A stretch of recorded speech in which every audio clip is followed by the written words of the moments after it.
Bienvenidos a Análisis Situacional. Les recuerdo nuestros nuevos horarios. Domingos 11 de la mañana y 8 de la noche y lunes 8 de la noche. Son 3 emisiones semanales de análisis situacional. Hoy nos acompaña José González, socio director de GCG Advisor. Es una boutique de banca de inversión especializada en finanzas corporativas con presencia en Venezuela, Colombia, Perú y Panamá. José González también es economista, sociólogo, periodista, analista internacional, gran amigo, muy inteligente. Vamos a tener una conversación realmente interesante hoy. ¿Cómo estás, José? Muy bien, Oscar, encantado de estar nuevamente en el programa. Un placer siempre, honor y privilegio. Kamala Harris habla de capitalismo inclusivo. Gustavo Petro habla de un capitalismo democrático. García Linera asomó el concepto de capitalismo andino amazónico. Nancy Pelosi recientemente advirtió sobre las fallas del capitalismo. Otros hablan de poscapitalismo. En Davos se habló de nuevo contrato social. Capitalismo con rostro humano también hemos escuchado. Realmente, ¿hacia dónde va el capitalismo que no tiene rostro humano ni corazón, que está guiado por emociones diferentes? Yo creo que en lo que acabas de plantear, Oscar, hay que recordar también lo que planteó Bush, hijo, que hablaba de un capitalismo compasivo, de lo que hablaba Alan García en su primer gobierno en los 80s como un capitalismo con rostro humano, de lo que se habla como un capitalismo popular y lo que hablamos en algún momento dado en Venezuela durante la administración del presidente Chávez, una democratización del capital. Creo que esta discusión que planteas y que se plantea a nivel global y regional, más aún de cara a una nueva forma de capitalismo, que es el capitalismo comunista o el comunismo capitalista chino, a partir de las reformas de Deng, como reacción a los eventos de Tiananmen, de la plaza Tiananmen y las protestas de los jóvenes universitarios en China, es similar a la discusión que tuvimos sobre el socialismo realmente existente previo y posterior a la caída del muro de Berlín. Creo que estamos enfrentando las realidades del capitalismo realmente existente, que es un capitalismo producto de la industrialización inglesa del siglo XIX, comienzos del siglo XX, que se consolida con la propuesta norteamericana de un capitalismo consumista articulado alrededor de las propuestas de Milton Friedman, desde la Universidad de Chicago y que fueran hechas propias por Reagan y Thatcher, en donde Reagan decía que el gobierno no es la solución, sino el problema, y donde Thatcher señalaba que la sociedad no existe. Ese capitalismo individualista, consumista, que está generando de muchas maneras alienación, abuso de fármacos, problemas en términos de calentamiento global, y en medio de una pandemia en donde se han subrayado las precariedades sociales de naciones y estados en economías emergentes y desarrolladas, donde se subraya la inequidad en la distribución del ingreso y la riqueza, quienes más afectados por la pandemia son a quienes más necesitamos, pero menos ganan, en donde se subraya la necesidad de la solidaridad. Es un capitalismo que finalmente está siendo analizado, cuestionado, replanteado de cara a qué tipo de futuro queremos tener una vez que pase lo peor de la pandemia. Pero no es el fin del capitalismo. No, Estamos no es en el no inicio de es, un nuevo ciclo, ¿será? mira, cuando en la elección, José Luis Reyes, que es un profesor de historia en CUNY, aquí en Nueva York, dice que la elección de Pedro Castillo en el Perú no se trata de un nuevo gobierno, sino de un nuevo ciclo político. Y podemos decir lo mismo de la elección de Biden. Biden, sí. Donald Trump no es el principio de un nuevo ciclo político, es el fin del viejo ciclo político. El ciclo político que empieza con Reagan termina con Trump, de la misma manera que el ciclo político norteamericano y la influencia del hegemón global tiene efectos globales, que empieza con Franklin Delano Roosevelt, termina con Carter. que fue un presidente con muy buenas intenciones, pero con una muy mala administración. Y creo que este nuevo ciclo político, en medio de una plaga que no termina de irse, vamos a tener que aprender a vivir con ella para siempre, está replanteando la forma en que nos hemos gobernado, en que hemos planteado el debate, el ejercicio político, producto de legados del siglo XIX y de la Guerra Fría del siglo XX. De ahí que lo que plantea el presidente Biden en lo que se llama su nueva doctrina de realismo pragmático, que ha dado una evidencia muy clara en el retiro de Afganistán, que en este nuevo ciclo político el debate no es ideológico, sino es doctrinario. ¿En qué consiste ese debate? ¿Cuáles son durante la Guerra líneas? Fría, durante la Guerra Fría el debate era ideológico: capitalismo contra comunismo, libertad contra dictadura. Y lo que plantea Biden ya no es que el debate es ideológico, que sino el buen gobierno, la buena gobernanza pasa por ser muy pragmático y proveerle bienestar a la gente, en lo que se llama además la época de la postmodernidad o la metamodernidad, donde los criterios son distintos. Y lo que plantea Biden de cara a la relación de Occidente con China, no solo los Estados Unidos, porque lo que está haciendo Biden es sumando voluntades occidentales con la Unión Europea y el Quad, es decir, la suma de India, Japón, Australia y los Estados Unidos, en lo que él plantea como una discusión entre la democracia y el autoritarismo. Similar a lo que pasó con la guerra espacial entre la Unión Soviética y los Estados Unidos en los 60. Y él dice, esta es una discusión entre lo democrático y lo autoritario. Y que lo autoritario no necesariamente funciona mejor que lo democrático, pero plantea de cara a China una cooperación competitiva. Es decir, aquí hay tensiones, hay fricciones, pero no debería haber conflictos armados como los que se plantearon durante la Guerra Fría entre la Unión Soviética y los Estados Unidos. Es una guerra comercial.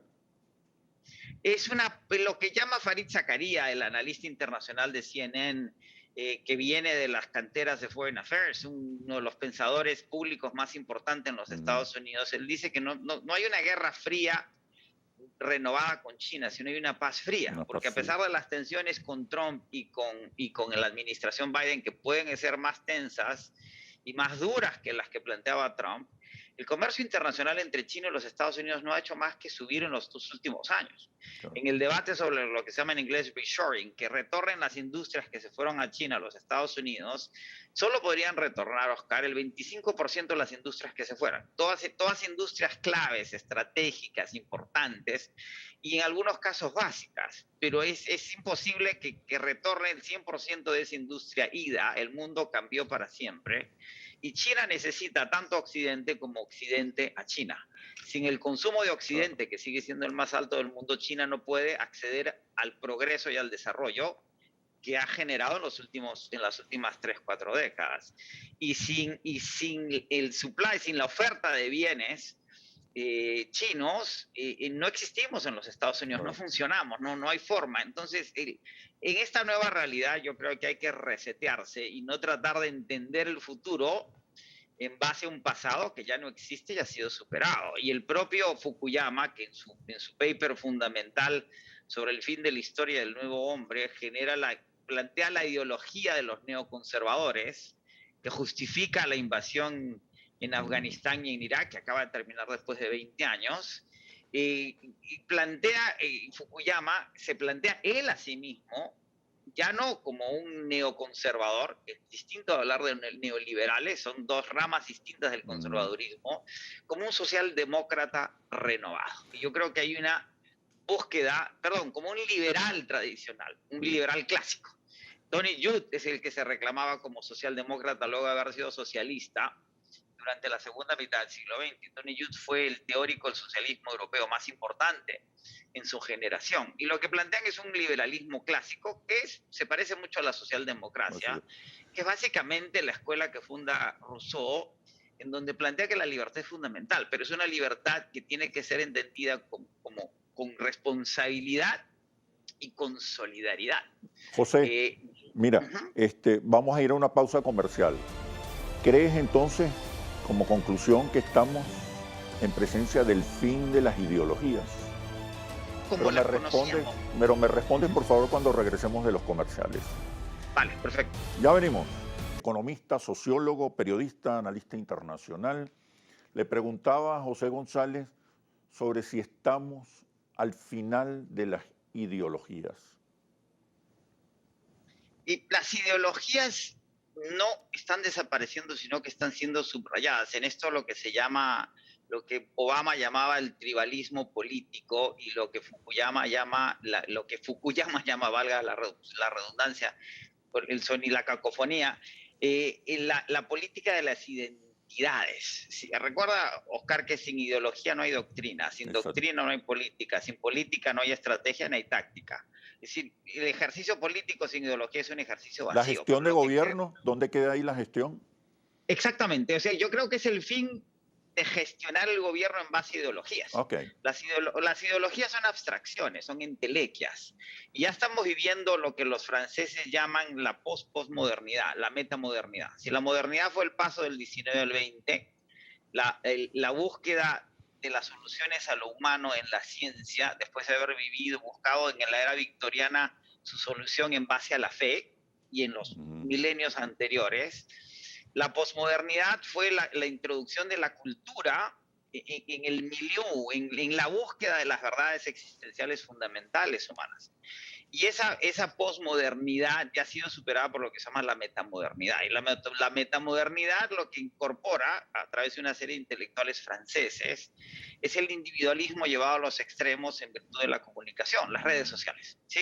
Las sociedades se están fragmentando hasta el individuo, que en el fondo es la continuidad del renacimiento florentino, o sea, el humanismo liberado de la imposición de la hermenéutica de la fe y de la imposición de la iglesia en su momento dado. Eso que lleva a que la gente busque el bienestar. Y los gobiernos, la gestión de gobierno, como lo mencionas, no puede ignorar ese bienestar. Y no se puede generar bienestar en base a ideologías, porque eso nos lleva a lo que decían los americanos en Vietnam, que para salvar a la villa había que destruir la villa. ¿Cuál será el rol entonces de las ideologías? Las ideologías marcan el principio, el norte.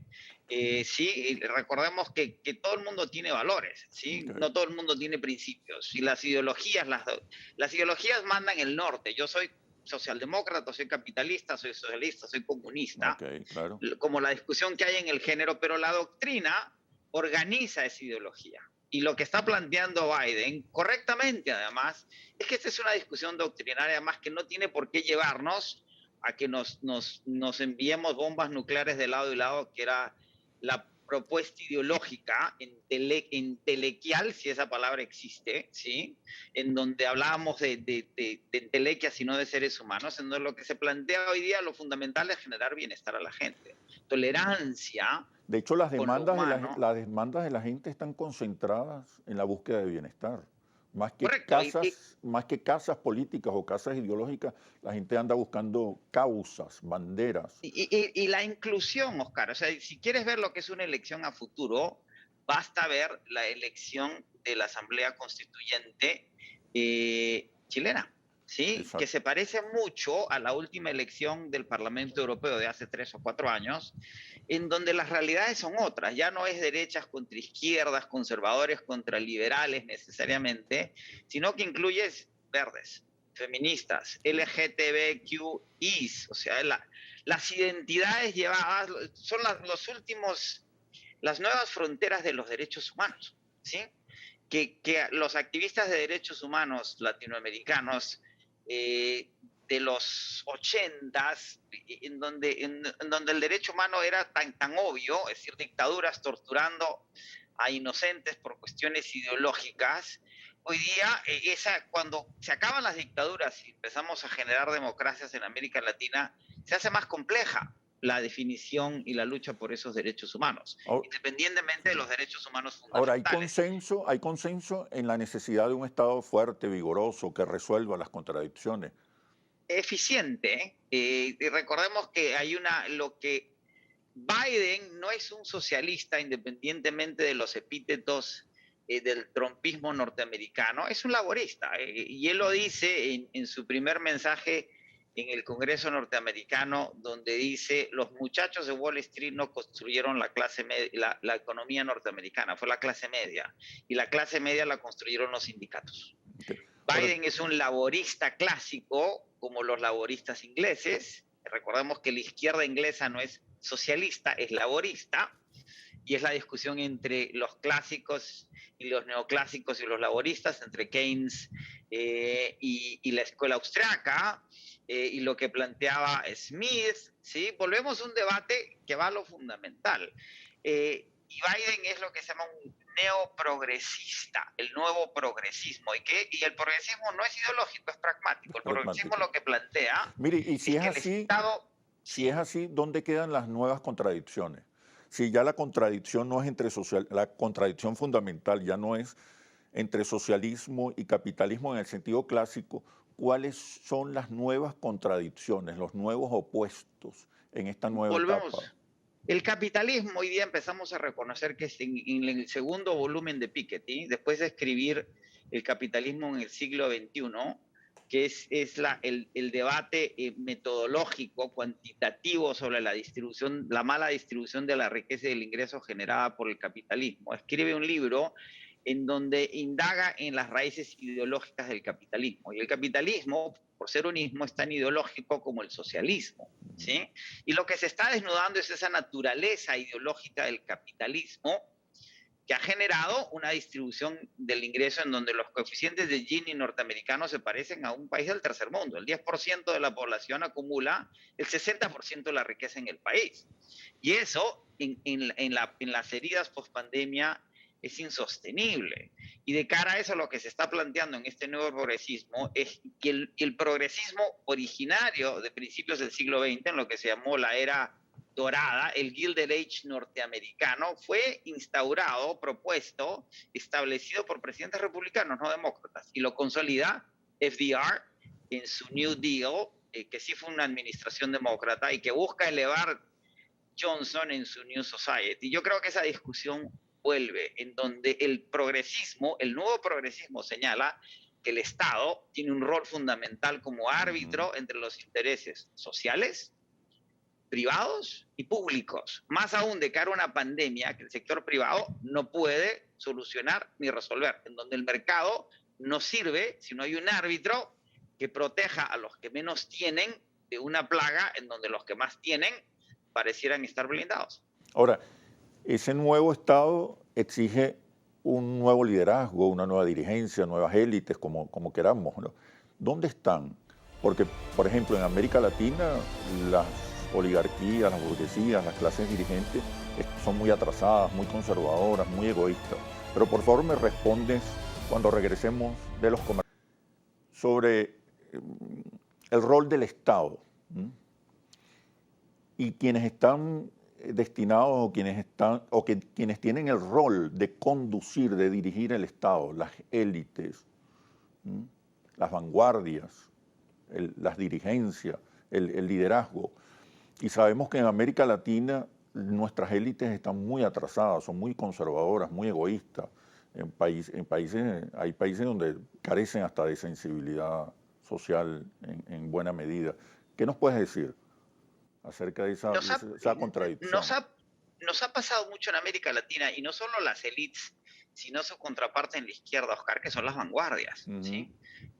Cuando Pedro Castillo insurge como candidato y hoy día como presidente, le resulta muy difícil entender a las élites y a las vanguardias peruanas que Castillo representa una nueva forma de hacer política, ¿sí?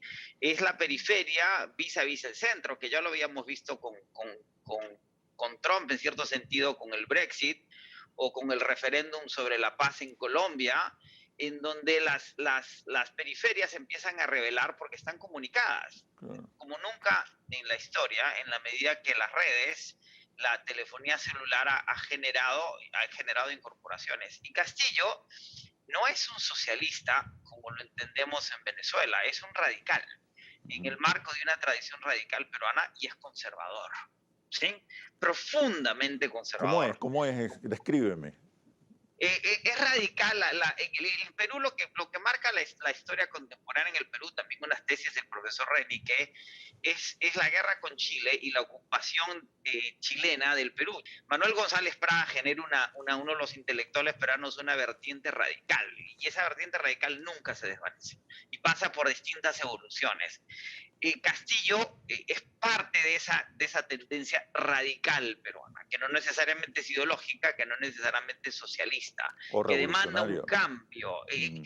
No necesariamente revolucionario, pero podría serlo, porque además el Perú ha tenido procesos radicales muy singulares, muy distintos a los del Cono Sur, muy distintos a los colombianos, muy distintos a los centroamericanos. Y Castillo se ubica en esa vertiente radical, y es muy conservador, es pro familia, es pro vida, con una base evangélica importante. Las regiones del interior de nuestros países son muy conservadores en términos personales, morales, sociales, Oscar, y eso había que incorporarlo, y la ideología socialista en muchos casos fracasa porque trata de imponer una perspectiva teórica, ideológica a conceptos de vida. Yo creo que el futuro se parece más, curiosamente, a las realidades europeas, en donde el estado del bienestar, el welfare state, tiene un sentido, porque además los europeos tienen una conciencia histórica muy clara de lo que generó y de las consecuencias de la Primera y la Segunda Guerra Mundial y el Holocausto. Hoy día los países escandinavos son prácticamente todos, Oscar, socialistas, pero de este nuevo socialismo, de esta nueva izquierda europea que busca el bienestar. Ya la discusión en Noruega, que cada vez consume menos petróleo, no es solo si no deberíamos consumir menos petróleo nosotros, sino si deberíamos dejar de exportar petróleo de una, por el calentamiento global, por lo que el petróleo genera, ¿sí? Es una mentalidad además que es verde, es feminista, es LGTBQI, o sea, es igualitaria, y en donde si uno quiere ser capitalista puede ser todo lo capitalista que quiera, pero sin que ese capitalismo domine las dinámicas Pero sociales. hay un estado vigilante, hay un Por supuesto, estado atento. es un estado árbitro, no controlador. Es como, uno no entiende un partido de fútbol profesional sin un arbitraje. Sin un arbitraje eso es una caimanera, ¿sí? Es una pichanguita, como decimos en el Perú, es todos contra todos, ¿sí? Y el Estado no tiene por qué ser controlador, sino un árbitro, pero un árbitro justo y razonable, en donde se respeten las reglas del juego. España es uno de los países más fascinantes en términos políticos por las luchas ideológicas y políticas que son intensas y rudas, pero que no afectan la vida de los españoles, o que la sociedad en sus funciones básicas no funcione. Los ingleses siempre han sido campeones en ese sentido. Las sesiones del Parlamento inglés son fascinantes porque parece un circo, pero creo que los ingleses entienden muy bien que la política es un circo. Ahora, ese circo no tiene por qué generar una conmoción social que haga que el Estado sea ingobernable y que genere revoluciones que terminan siendo negativas, independientemente que esos resultados en el largo plazo sean positivos. Y ahí que los Estados Unidos nunca haya tenido una revolución, porque es un país que se reforma. Antes de caer en un estado revolucionario, se reforma, es flexible, se adecua. Y en esa adecuación genera bienestar y sigue siendo una sociedad que tiene una importancia a nivel global. De ahí que lo que está pasando con Biden, Harris, con lo que se llama el caucus del nuevo progresismo en el Congreso norteamericano sea importante, no porque seamos estadounidenses centristas, sino porque muchas de las doctrinas adoptadas en América Latina por las élites vienen de este país, y lo que no terminan de entender es que esos paradigmas están siendo no solo cuestionados, sino profundamente reformados en este país. También hay una crisis de los partidos políticos, una crisis de representatividad, que en buena parte ocasionada por la crisis ideológica. Pero a la vez hay un auge, un fortalecimiento de los movimientos sociales, de los movimientos de ciudadanos, de la ciudadanía, del ejercicio de la ciudadanía, potenciado por las redes. ¿Cuál es el papel que pueden jugar en este nuevo ciclo, a partir de estos cambios, los movimientos sociales, los movimientos de ciudadanos? Me responde cuando regresemos a los comerciales, José. Le preguntaba, en medio de este contexto de cambios profundos, que retan a las ideologías a renovarse, también en paralelo hay un auge de los movimientos sociales, de la participación ciudadana, potenciada por las redes. ¿Cómo explicar esto? ¿Qué futuro tienen? ¿Qué papel tienen los movimientos sociales? Durante la época de los .coms, el Media Lab de MIT, que es probablemente quien diseñó muchas de las dinámicas o que pensó muchas de las dinámicas que hoy día ya estamos viviendo, decía Negroponte, el fundador del Media Lab, que cuando llegáramos a niveles eh, incorporación del Internet en más del 50-60% de la población global, íbamos a ver lo que él llamaba alien intelligence, inteligencia extraña. Y yo le preguntaba a profesor Negroponte, ¿a qué se refiere con alien? ¿Como marcianos? No, me decía, sino que la comunicación y la conexión va a generar que tengamos cluster thinking, o sea, que creamos pensamiento en clusters, en grupos, vía Internet. Hoy día los movimientos sociales que se llaman leaderless movements, los movimientos sin líderes, que los hemos visto en Hong Kong, en París, en Santiago, en Lima, en los Estados Unidos, tanto de derecha como de izquierda, funcionan a través de WhatsApp. ¿Sí? Sí. WhatsApp se ha convertido en un instrumento de comunicación y de organización impresionante.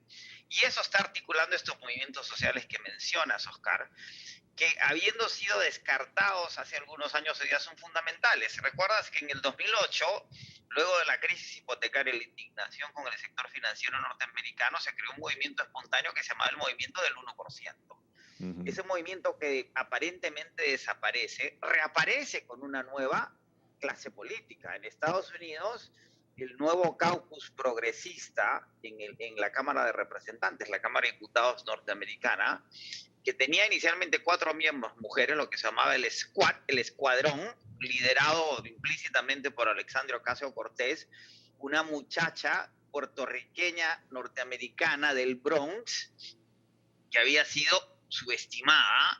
Hoy día ese quad progresista que pasó de 4 diputados a 20 y tiene 90 afiliados, el 44% de la representación democrática en la Cámara de Representantes, es una fuerza política con la cual el presidente tiene que lidiar, porque depende de esos votos para muchas de sus políticas sociales y de gasto público, y este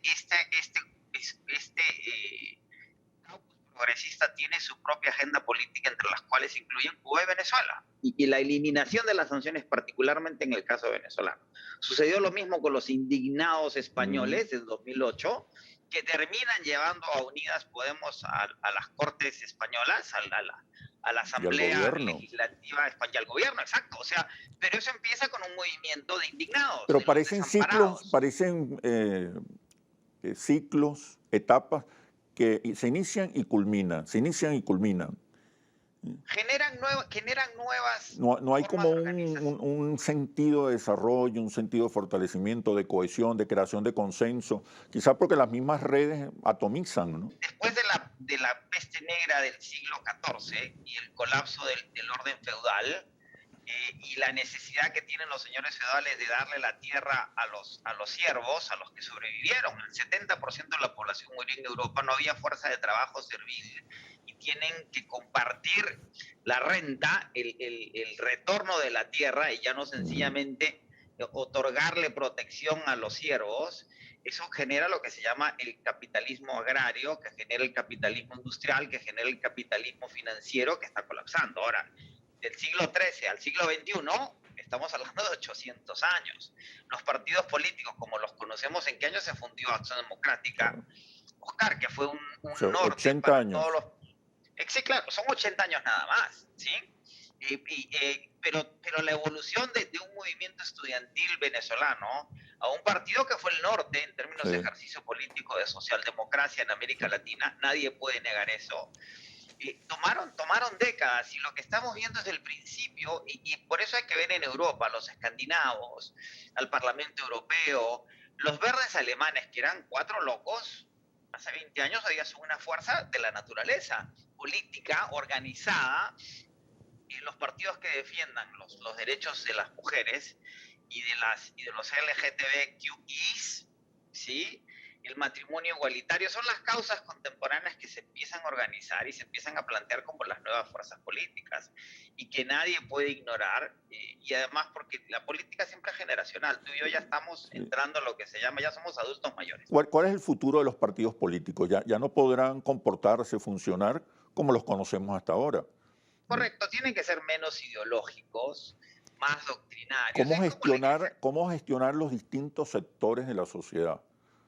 ¿Cómo generar bienestar, además, en un Porque ya contexto? no pueden ser partidos clasistas ni No, policlasistas. Van, no, y cada vez más feministas y cada vez más LGTBQ, las nuevas generaciones no toleran la discriminación desde ninguna perspectiva, más globalistas, pero un globalismo mejor entendido, más reformistas en términos de cargas fiscales, quienes más tienen que pagar más, el individualismo no claro. funciona, más comunitarios en el sentido de la propiedad, más medioambientalistas. Y que los Quiero que regresemos a la doctrina Biden, al nuevo ciclo político que vive Estados Unidos.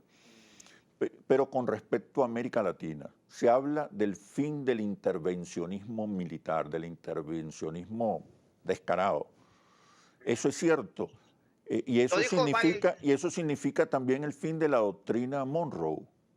Lo dijo Biden ayer en su intervención en Naciones Unidas, que generó mucha expectativa por lo de Afganistán, por el retiro de Afganistán. Y él habló de que viene una nueva era de diplomacia, de activismo diplomático norteamericano, de vigorosa diplomacia. Pero Y él son las guerras, él no sé, esa intervención militar no está siendo sustituida por las guerras de quinta generación, donde no, ya no se lo que creo que bombardea, sino se establecen cercos, sanciones, bloqueos económicos. lo que él plantea básicamente, él dice, y cuando retira las tropas de Afganistán, él dice, es un absurdo defender los derechos humanos de las niñas afganistanas a punta de balazos. O sea, y tiene sentido lo que dice, ¿no? Ujú. ¿No? Es decir, ¿cómo así que alguien me justifica? Ahora, y si tenemos que invadir Afganistán porque hay que proteger a las niñas afganas, bueno, entonces tenemos que invadir Yemen y tenemos que invadir Libia y tenemos que, o sea, ¿en qué momento nos detenemos? Y él dice otra cosa, no podemos delegar en el 1% de la población norteamericana, que son los uniformados, la protección de los intereses de todos los norteamericanos, ¿sí? Y él dice, este es un ciclo en donde la diplomacia es más importante que el conflicto, y ya plantea que incluso quiere retirar tropas en Corea, quiere retirar tropas en Alemania, es decir, ya no, las dinámicas del siglo XX no tienen sentido en el siglo XXI, tenemos que llegar a consensos.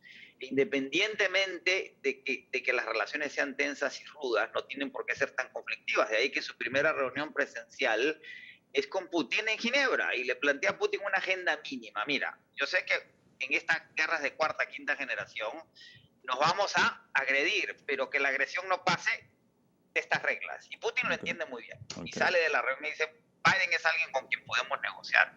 Hay quien argumenta que hay una continuidad entre la administración Trump y la administración Biden. Sí, claro, es una continuidad de lo que se llama el milieu, lo que los franceses hablan como el ethos.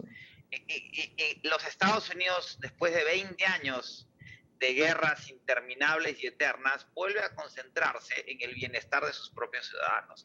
Y eso es muy parecido a lo que hizo Franklin Delano Roosevelt. Recuerda, Oscar, que los Estados Unidos han sido un imperio reluctant, se dice en inglés, un imperio que no quería ser imperio, que fue forzado a ser imperio por el ataque a Pearl Harbor, por Vietnam, por circunstancias que nunca manejaron y que terminaron manejando muy bien. Yo creo que entran en una noción de que hay que concentrarse en el bienestar norteamericano y en las buenas relaciones con los vecinos, y eso pasa porque la doctrina Monroe ya no tiene más vida. Ahora, ¿por qué tenemos tanto tumulto en América Latina? Porque nos han dejado solos y no sabemos funcionar solos. Y yo creo que tenemos iniciativas como la de Hablando de esa soledad, vamos a hablar ahora de Venezuela. Temas como la deuda externa, que hay que renegociarla, atenderla, y los activos que están siendo, que pueden ser embargados o que están siendo sometidos a arbitraje externo. Pero cuando regresemos de los comerciales, ya venimos. José, sobre Venezuela, el tema de la deuda externa, cómo gestionar ese problema. En un contexto de sanciones, bloqueos financieros y económicos. Mira, las sanciones del 2017 coinciden con un momento en el que ya el pago de Venezuela de sus obligaciones externas, tanto de las soberanas, las de la República Bolivariana de Venezuela, como las de PDVSA, eran insostenibles. Ahora, suceden en un momento tan preciso que de alguna forma le hacen ganar tiempo al gobierno venezolano, en términos que no había una declaración formal de moratoria de deuda en Venezuela, ni por parte de la República Bolivariana, ni de PDVSA, ni por parte de sus acreedores. Porque las sanciones de segundo nivel, que solo se han aplicado en Irán y Venezuela, en Rusia no llegan a aplicarse, ¿sí? Hay una amenaza, pero nunca llegan a aplicarse, impiden que Venezuela, posibilitan que Venezuela pague, pero pueden hacer que ignore esas obligaciones formalmente e impiden que los acreedores sean activos en el cobro, ¿sí? Y eso hace que se genere una zona muy gris, además en una expectativa de corto plazo de la administración Trump de que podría solucionar el problema con sanciones. Acaba de salir un artículo en Foreign Affairs muy largo sobre la inutilidad, ineficiencia de las sanciones norteamericanas y su abuso, y una reconsideración de las mismas dentro de la administración Biden. En Estados Unidos siempre se dice que aplicar sanciones es mucho más fácil que retirarlas. Los funcionarios de la administración Biden dicen ellos mismos que entre ellos no hay visionarios, son tecnócratas eficientes y efectivos con una agenda social muy en línea con el presidente. Ellos mismos se definen como bureaucratic night fighters, se dice en inglés. Sí, podemos esperar una flexibilización de las sanciones a corto plazo. A eso voy, hay una intención, una vocación de levantar esas sanciones porque reconocen que no tienen funcionalidad alguna, y creo que hay que entenderlas en el marco del retiro de Afganistán. Sí, por primera vez la Unión Europea y los Estados Unidos están en la misma página apoyando a Noruega y a México en las negociaciones en México. ¿Por qué? Porque básicamente la posición norteamericana de la administración en Washington, no necesariamente todas sus partes movibles ni de legislativo, es que si hay acuerdos políticos mínimos tendientes a la elección del 21 de noviembre, la vocación y la intención de la administración, reflejada en una carta hecha pública de la OFAC a Cristalex en el proceso que se está llevando de Cristalex en función de la subasta de las acciones de PDV Holdings, que sueña de Citgo Holdings, que sueña de Citgo Petroleum, de que la situación, lo dice la funcionaria de la OFAC muy cándidamente, podría cambiar en la primera mitad del próximo año. Yo creo que hay una intención política desde la administración Biden y sus funcionarios de levantar las sanciones o aliviarlas, las de segundo nivel, no las de primer nivel. Las sanciones individuales no van a cambiar tan pronto como el próximo año, siempre y cuando los acuerdos de México sean mínimos y hay una participación en la elección del 21N y que la Unión Europea certifique que la elección ha sido transparente. Si esas condiciones se cumplen, podríamos estar el próximo año, Oscar, ante una situación en que la reestructuración de la deuda venezolana podría ser una posibilidad. De hecho, hay que prepararse, el gobierno debería estarse preparando para una inminente renegociación de la deuda. El mercado de deuda, tú sabes que es nuestra práctica profesional constante desde que trabajamos para la República Bolivariana de Venezuela en la emisión del bono del 2007 de PDVSA y la parte bursátil de las adquisiciones de la CanTV y la EDC. Hay una percepción en el mercado de que la reestructuración viene el próximo año. Y eso creo que lo tiene muy claro la administración del presidente Maduro, que para reinsertarse en el comercio internacional, en los circuitos financieros internacionales, primero hay que tener acuerdos políticos mínimos y hay un consenso que esta cuarta ronda de negociaciones va a ser efectiva, eficiente, si no perfecta. El siguiente paso es reestructurar la deuda, porque sin reestructuración de la deuda no hay discusión con el Fondo Monetario Internacional. Sin discusión con el Fondo Monetario Internacional no hay apoyo multilateral para estabilización de la balanza de pagos en Venezuela, que es el origen de la hiperinflación que vive el país. Y en esa reestructuración debería ser el caso, como ha sido las últimas reestructuraciones en Argentina y en Ecuador, es el fondo quien determina lo que se llama la sostenibilidad en el pago de la deuda en adelante, que determina la reestructuración de la deuda de cara de la República y PDVSA como cuasi república de cara a sus acreedores privados. Esas deberían ser las dinámicas que posibilitarían que Venezuela se reincorpore a las finanzas internacionales y que posibilitarían que los Estados Unidos levanten las sanciones. Eso significa también cancelar la estrategia de poder dual, también.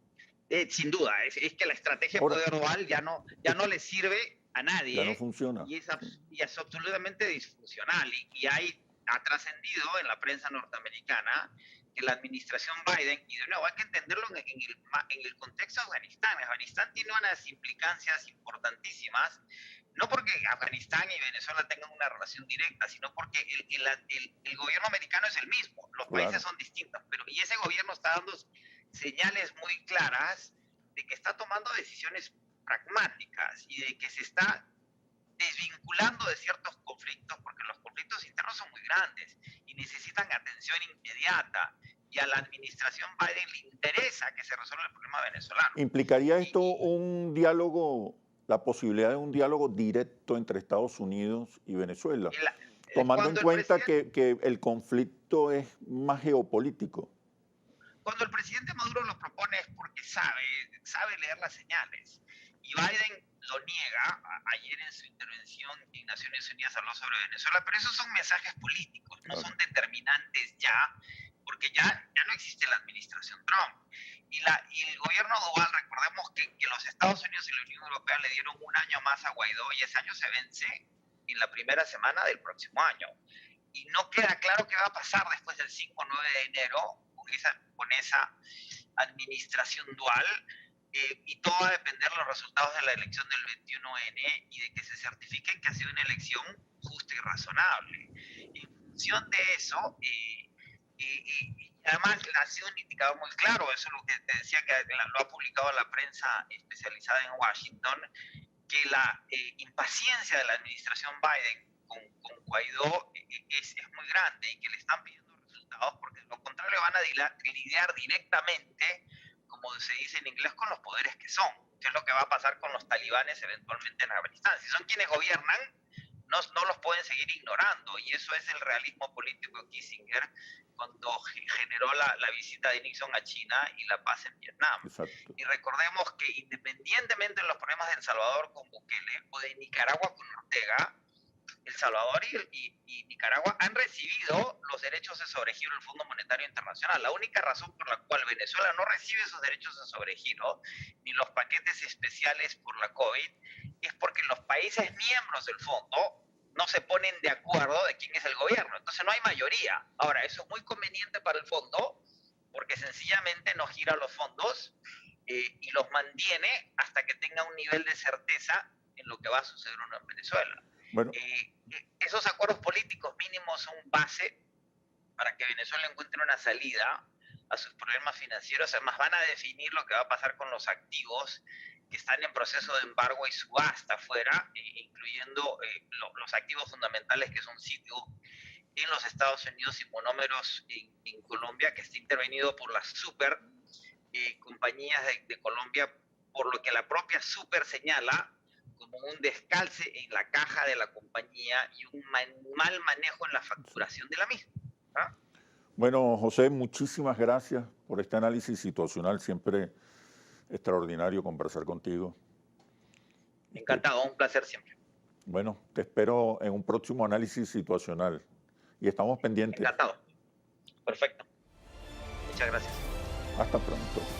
Nos vemos en un próximo análisis situacional por Globovisión, el canal de la